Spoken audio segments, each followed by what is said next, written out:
വയനാട് സുഗന്ധഗിരി മരമുറിയിൽ പ്രത്യേക അന്വേഷണ സംഘത്തിനെതിരെ വനിതാ റേഞ്ച് ഓഫീസറുടെ പരാതി. മാനസികമായും ശാരീരികമായും സമ്മർദ്ദത്തിലാക്കിയാണ് മൊഴി രേഖപ്പെടുത്തിയതെന്നാണ് പരാതി.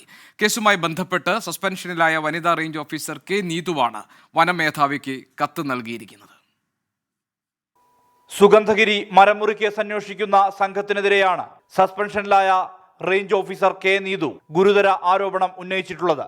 മാനസികമായും ശാരീരികമായും സമ്മർദ്ദപ്പെടുത്തിയാണ് അന്വേഷണ സംഘം തെറ്റായ മൊഴി രേഖപ്പെടുത്തിയതെന്ന് വനം മേധാവിക്ക് അയച്ച കത്തിൽ ചൂണ്ടിക്കാട്ടുന്നു.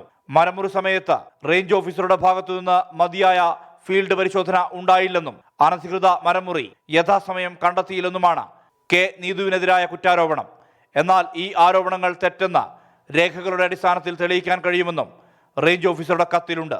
അനധികൃത മരമുറി കണ്ടെത്തുകയും തടികളും വാഹനങ്ങളും കണ്ടെടുക്കുകയും 10 പ്രതികളെ അറസ്റ്റ് ചെയ്യുകയും ചെയ്തത് തന്റെ നേതൃത്വത്തിലാണെന്നും കത്തിൽ പരാമർശിക്കുന്നു. സുഗന്ധഗിരി മരമുറിയിൽ DFO എ ഷജിനയെ സ്ഥലം മാറ്റിയ നടപടിക്കെതിരെ വനം മന്ത്രിക്ക് പരാതി നൽകിയിരിക്കുകയാണ് ഗസറ്റഡ് ഫോറസ്റ്റ് ഓഫീസർമാരുടെ സംഘടന.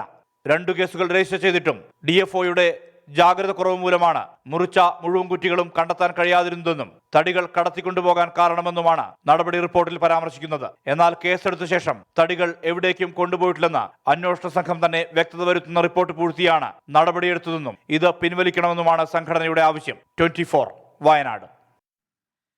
ലോകത്തെവിടെയായാലും ഏത് സമയത്തും 24 വാർത്തകളും ഓഗ്മെന്റഡ് റിയാലിറ്റി പാക്കേജുകളും എക്സ്പ്ലെയിനറുകളും വിശദമായി കാണാൻ ഞങ്ങളുടെ യൂട്യൂബ് ചാനൽ നിങ്ങൾക്ക് സബ്സ്ക്രൈബ് ചെയ്യാം.